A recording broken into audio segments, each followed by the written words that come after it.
in the past 6 months to be introduced to so many, especially young, new people to our area, people who have moved here within the last year, and learned more about what brought them to Bennington, what they're doing for work in Bennington, and it has caused me to wonder what it would take to keep people in Bennington, because we want a younger workforce, we want new community members, but I think that there is something to be said for what it will take to keep people here.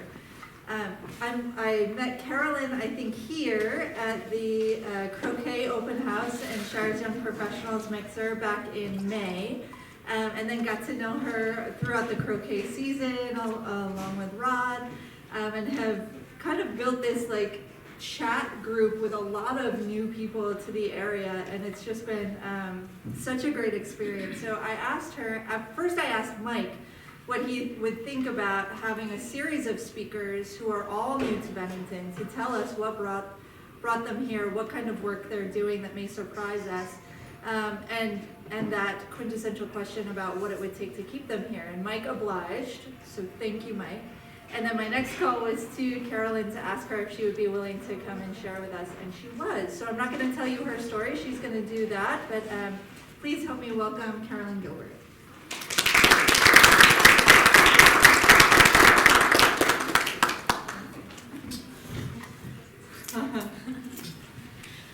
Wonderful, thank you, Beth. Can everyone hear me okay? Yes. Okay. Yes. It's been a long time since I've held a microphone, let alone spoken to such a group, but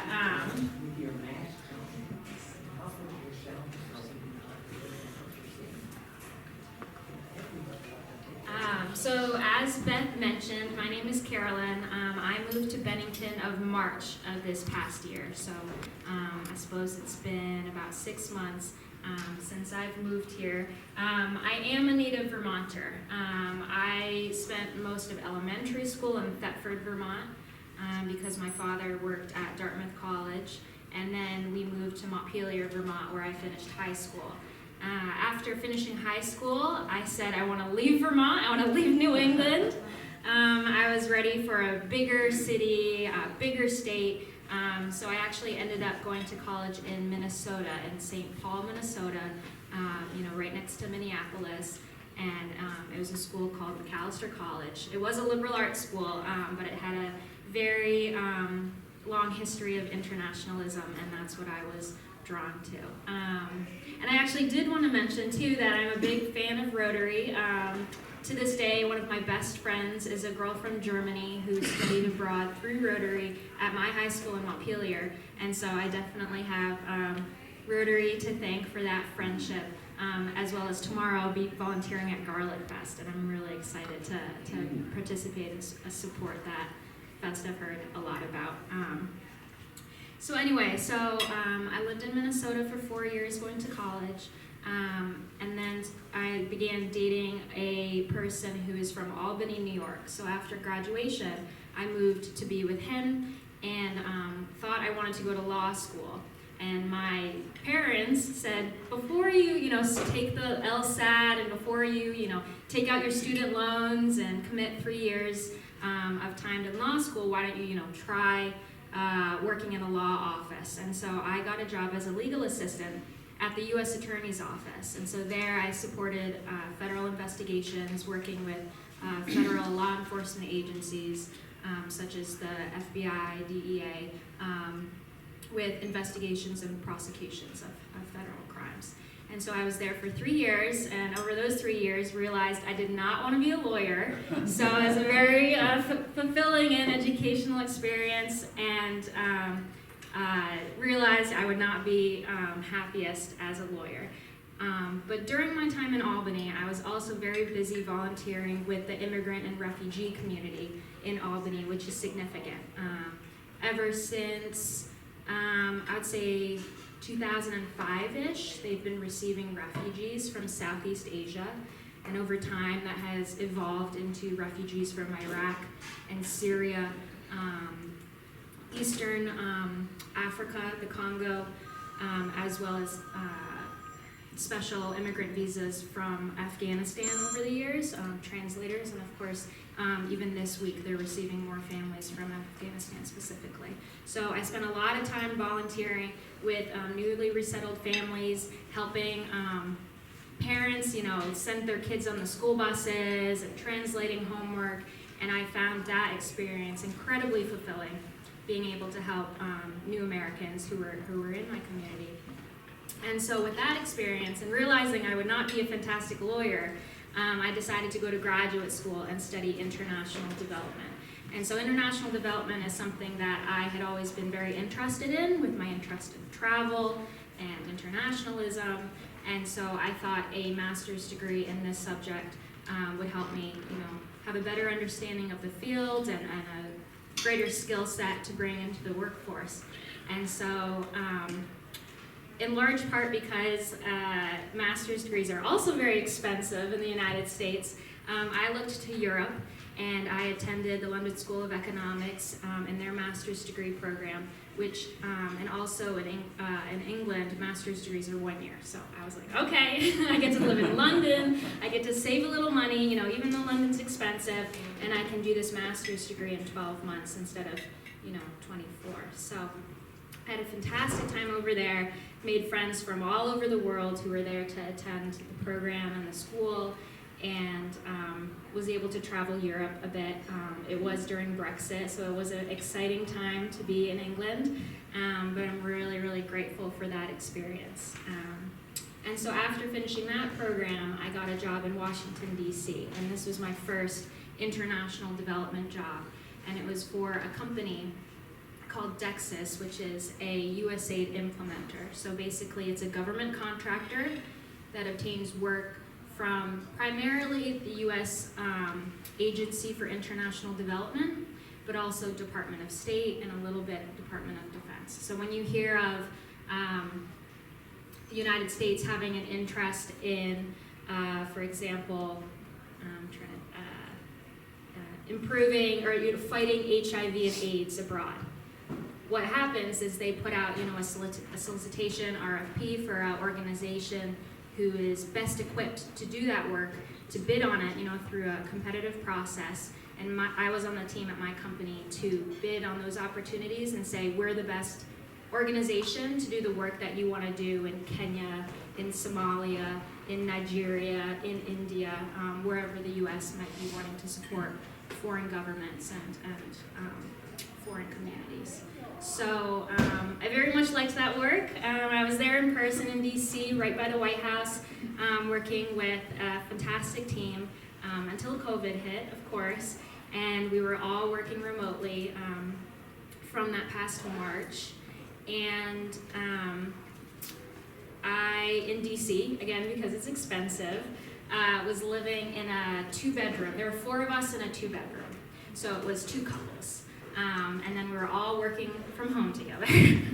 And I did have to take, I would sometimes when we all had, Zoom calls at the same time, I would drag a chair into our bathroom and sit against the wall with just like the blank wall behind me and pretend I was sitting at a desk. And so we knew that living situation was not sustainable, and it was difficult to be living in a city during the beginning of the pandemic. So with that experience and with our lease expiring the summer of 2020, my partner and I decided to move back up to New England. We wanted to come to Bennington initially because he's from Albany and my parents are still in Montpelier, Vermont. We thought it was a great sort of in-between place. It's a small town. And a point that I'll expand upon later is we couldn't find housing in Bennington, and so we actually found short-term housing in North Adams, Massachusetts, where we rented for about 5 months from throughout last fall and winter until this March, when we were finally able to find housing in Bennington and move here. So since moving here, I've actually switched jobs. I was allowed to work fully remote indefinitely with this other company, but I've actually switched to a nonprofit that's based in Burlington. And I do have some brochures later if people are more interested in the work that we do. It's very niche. It's a small nonprofit. We're 20 people in the United States. Small to me compared to this government contractor I was working for, I should say. We work in 13 countries, and I'm responsible for new partnerships and developments in half of them. And what we do is social behavior change communications. So essentially, SBCC has its roots in public health interventions. And it's founded upon the principle that I think anyone can relate to, especially during COVID, which is you can give people the facts, you can give them the statistics about, the vaccine is effective, or there's nothing wrong with getting tested for HIV. You shouldn't be, dissuaded from doing that. It's important to do. But that won't change a lot of people's minds, right? There are certain social norms, especially around health interventions. Sometimes it has to do with gender, sometimes it has to do with discrimination or stigma, and there needs to be a sort of social norm intervention to create a behavior change that actually makes people convinced that they should do something often related to health.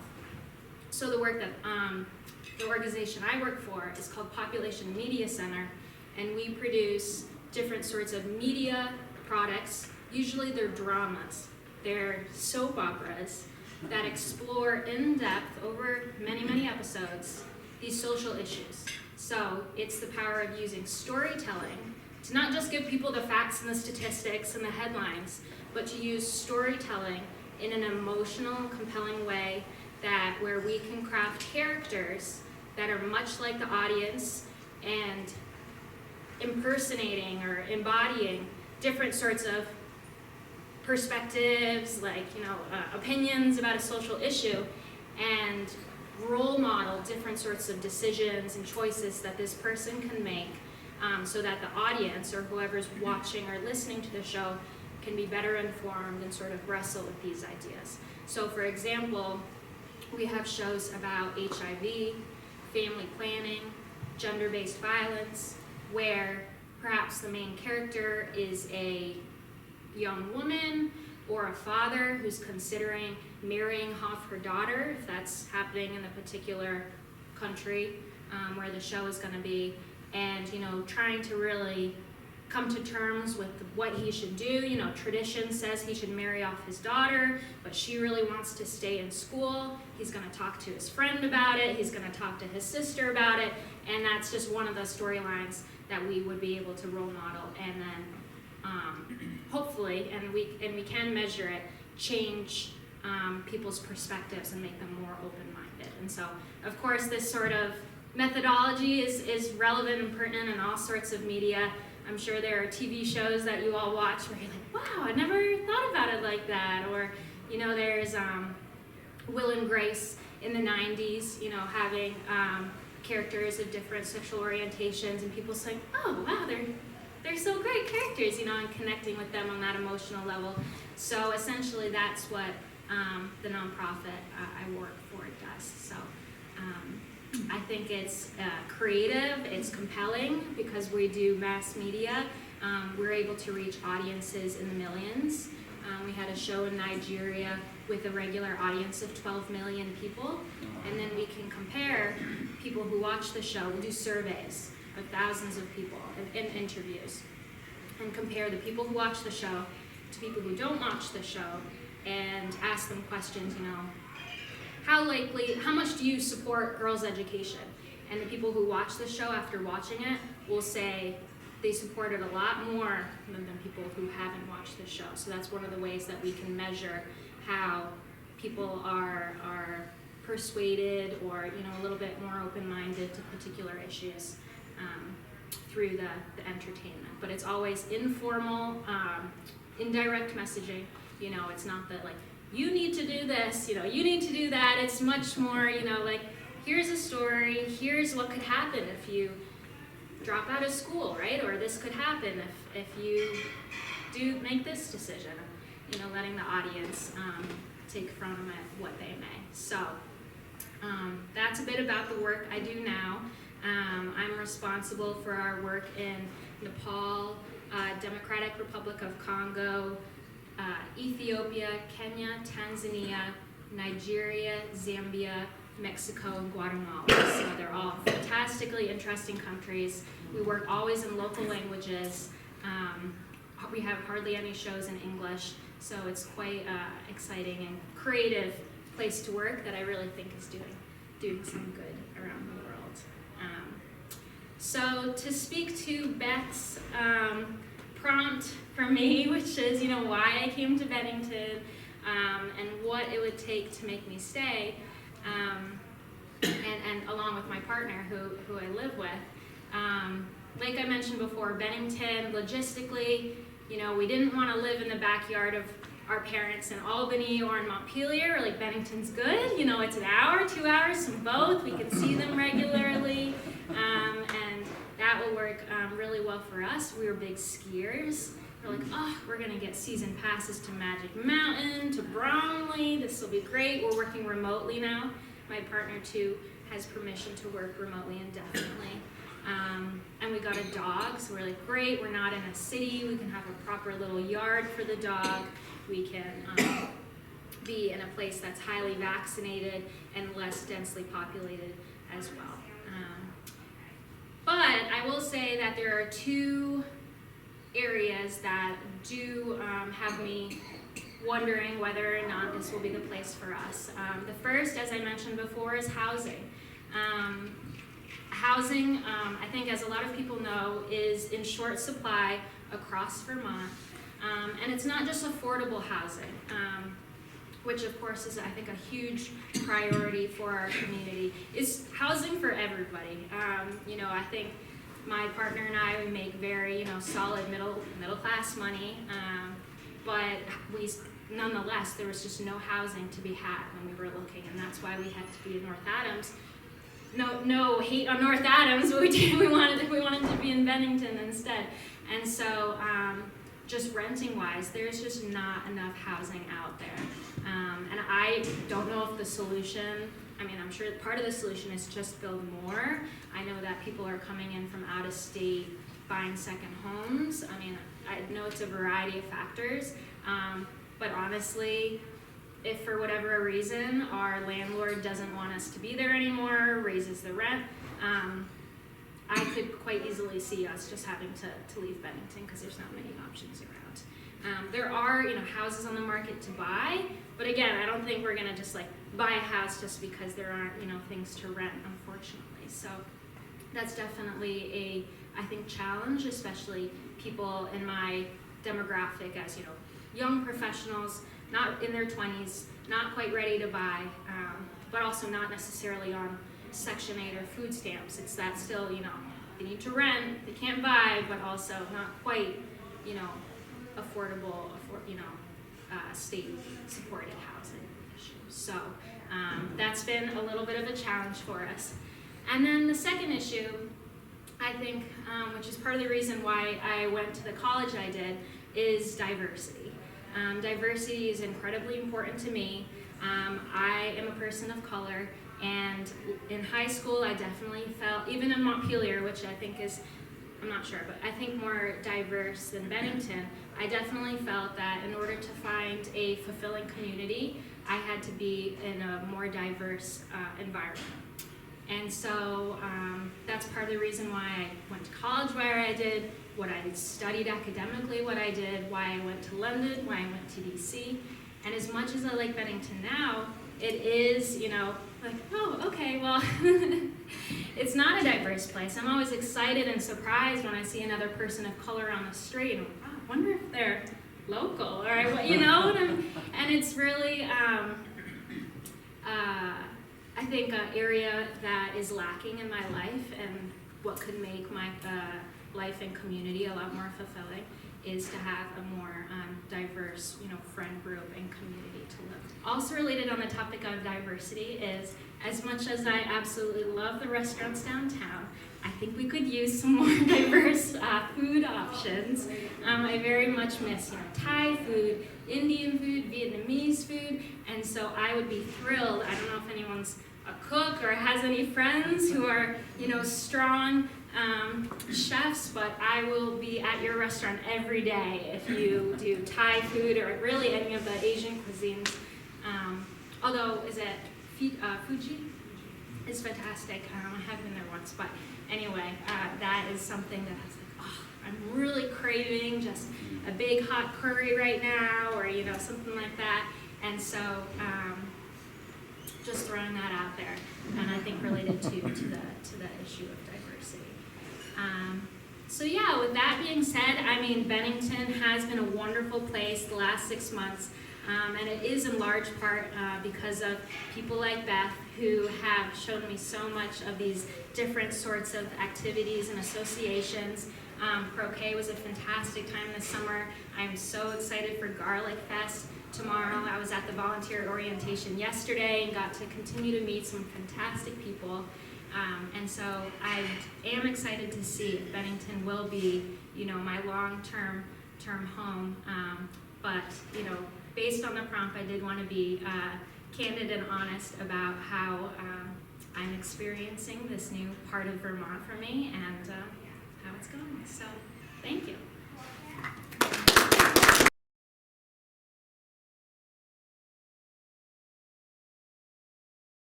Yeah, sure. What do you think about your prospects of being able to work on a remote basis for a longer term? That's a really good question. So when I was starting to job search, right when I moved here in March from my company based in DC, I was thinking exactly that. I was like, oh my gosh, I only have a few years of experience.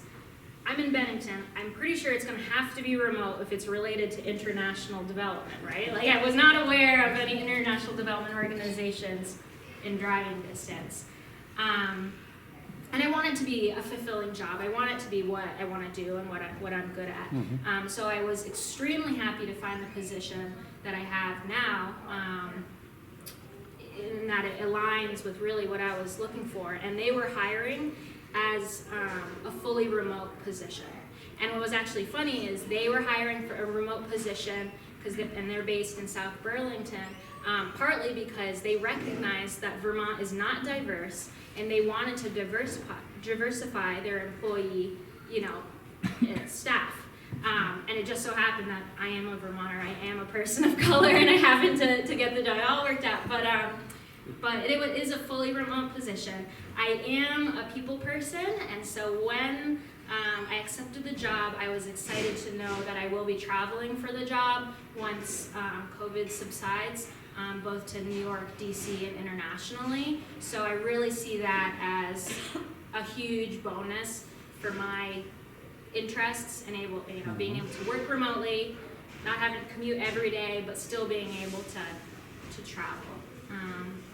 For my partner, his company is based in DC as well, but it's a national organization, and he does computer software type work. And so for him, his prospects are quite strong in terms of just remote positions now. There's just so many more out there. So I'm optimistic. I wasn't optimistic maybe 6 months ago, but there are opportunities out there, which I think is great, and I think will be great for the state of Vermont and similar more rural states. Yeah. How many languages do you speak? How many languages do I speak? I speak English, and I actually speak Swahili, which is an East African language that I started to learn when traveling abroad in East Africa, and actually became a lot better in when volunteering with refugees in Albany, because I was doing that so much. Most of the refugees I was working with were from the Eastern Congo, and they speak Swahili. So the countries that I am responsible for at my organization are mostly all non-French speaking, and then my supervisor is fluent in French, and she works on the Francophone countries. So I wish I spoke French. but I do not relax. Have you met and spoken with Mary Morrissey, the representative? No. Well, she usually comes. I'm sorry she's not here today. She's here. Oh, Oh, you're there. So you just heard all about what we need in Vermont, right? Okay, good. This is Mary Morrissey. She's our local representative. And I didn't realize she was here. She snuck in late. But she needs to hear what you just said about Bennington. Now, the housing, and Mary will confirm or deny this. I've been told for years and years that the reason there's not much housing and rental in Bennington is because of the state requirements for rental property. That there's a lot of things that people, it's not easy to open up a bunch of rental apartments without complying with a lot of laws. But anyway, you're a very impressive person, Oh. and somebody, I've traveled the world myself with the military, but you're somebody the area needs. Thank you. Thank you. Yeah, I mean, I hope, I don't have the solutions. I know every issue is super complex and difficult and, require long-term solutions. But I do hope, some improvements can be made. Yeah. Given that diversity in Bennington is probably a longer-term issue, Mm-hmm. when COVID is done and you're traveling internationally and meeting with all the diverse folks, do you think that's a little more chance that you could come home and just relax? And, I'm hoping something like be with that. white people? Yeah, I'm hoping something like that. Yeah, I will say my boyfriend from Albany loves Bennington. He is a huge cyclist. He'll get out, he'll go over this way. It's just the most beautiful, the area we live in. It's just so gorgeous. And he's much more of a introvert and homebody, and so I think he's mostly sold to stay here. But me being potentially more of a extrovert, and then I think really needing a few, close allies or people in my own community alongside me. I'm still a little wondering, what else is out there. But yeah, I'm excited to travel again. I'm sure a lot of us are. Yeah. Do you get involved with any of the colleges like Bennington and Williams? I haven't. People that are there? No, I haven't really been in touch with Williams or Bennington College. Besides knowing they're amazing. Yes. So have you been involved in any of the production of the dramas, or where they produced? Tell us a little bit about that part of it, if you would. Sure. I personally am not involved in the production. Yeah? How it basically works is once we get a grant or a contract, whether it's from the United Nations or the U.S. government or a private foundation or someone who's really rich, we will do, if we're not in the country already, which we usually are, we usually prefer to continue work in a country where we already have experience. We'll do a landscape analysis, figure out what sort of media is the best. Is it TV? Is it radio? When? What channels? And have our issue areas.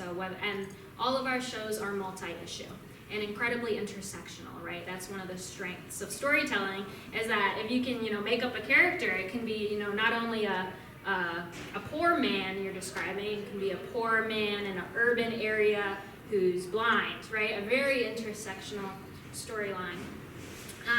But we have at Population Media Center a very specific methodology, and what we bring is the expertise in the methodology of this is how you're going to craft the characters on episode 5 after you've done a good job introducing the characters and the setting. Something's going to happen, and that's the expertise we bring. The people who write the show are entirely local writers, and so they bring their writing skill and all their creativity and local knowledge, which is just as important, to not only choose the characters' names and what they do for work in the story, but also, you know, the types of things and behaviors they would have. And then we hire local actors, voice actors, and support the team in the final production of the show. So in Africa, most of the shows that we do are audio-based, they're on radio, and we'll partner with national and community-based radio stations to broadcast the shows. And then in addition to the shows, depending on the objectives and, you know, topics in the drama, we'll have partners that will help us, you know, do community events around the shows, call-in shows. We had a show on fistula, which is something that can happen to a woman if she's not prepared to give birth. And so we would have a storyline that, you know, is fictitious about somebody who has experienced fistula, and then a call-in show right after our drama where callers can call in, ask questions of a physician who's the guest, along with the DJ, for example. Another sort of extension of our shows that we've done before is promoting hotlines and information. And so we had a show in Mexico where we partnered with a reproductive health organization, and they had a national hotline. And every time we played our, it was actually a TV show, I believe.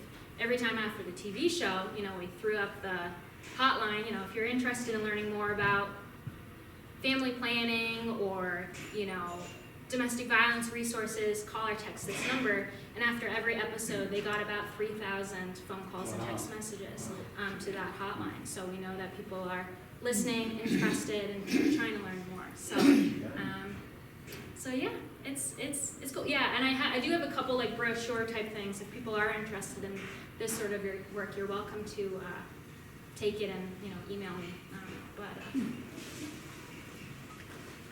Yeah. Just maybe a couple quick tips on restaurants. If you have not been to Williamstown, I mean, you got Spice Fruit, which is a fantastic Indian restaurant, Blue Mango, which is Thai right next door. There's a Chopsticks, which is arguably better than Fuji Chinese restaurant, and it's a place going south, a Mexican restaurant going towards Lanesboro. Coyote Flaco, which is fantastic. I've heard good things about, yeah. So Yeah. there's some really great options. You're within right. Easy striking distance of Bennington. You're right. And yeah, when we were in North Adams, we did get over to Williamstown like a little bit more, but I did only go to a couple of those restaurants. Yeah, Spice Fruit is like, they actually have what do you call it, like other businesses in like Lower Connecticut, around New York. So I mean, it's not a rural restaurant that happens to sell Indian food. It's really good. Yeah. Okay. Yeah. I actually want to. Yeah. Another quick question on programs. You know, my wife is the librarian of McCall Library in North Bennington. So we talk a lot about media literacy and the importance of understanding the origin of media. And so when you're watching, for example, PBS, you know, they'll have underwriters listed at the end. So they say, all right, this program is underwritten by this or that foundation. When you're broadcasting in foreign countries, do you identify those as foreign media?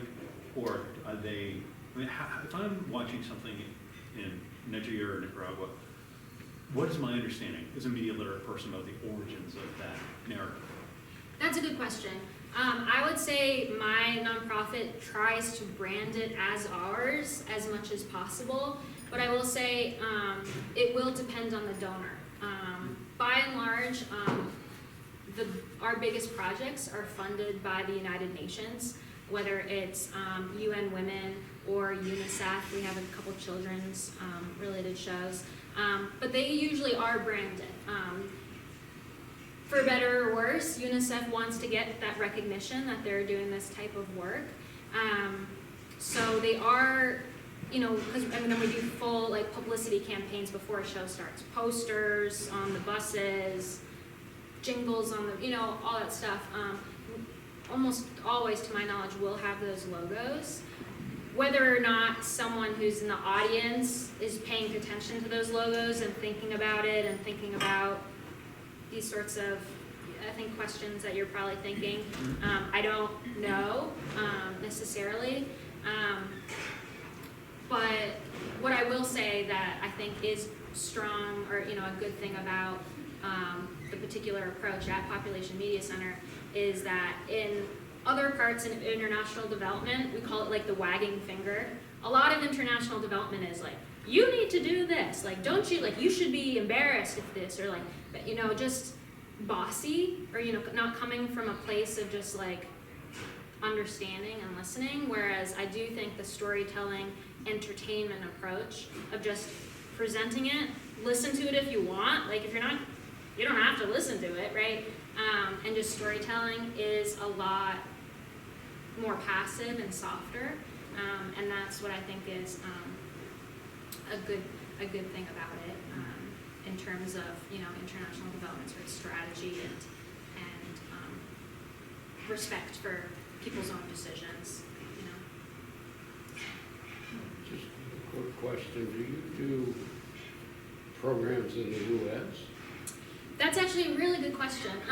Recently, we have started a small team in Hollywood. They're a team of 3.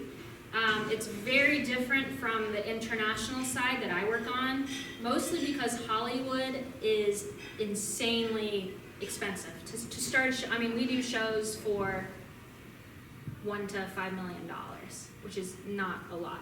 In Hollywood, they would laugh at you if you asked them, to start a show like that. I think it's in the tens of millions, right?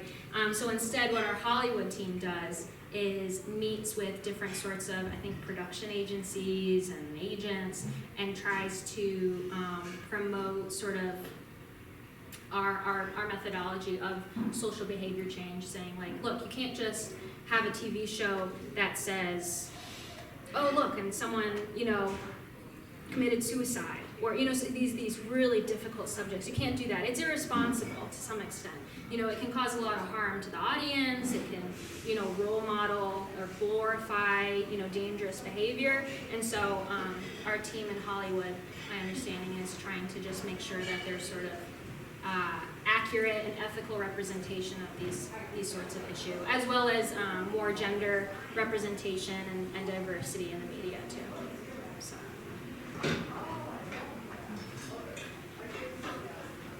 Okay. Yep, thank you. Well,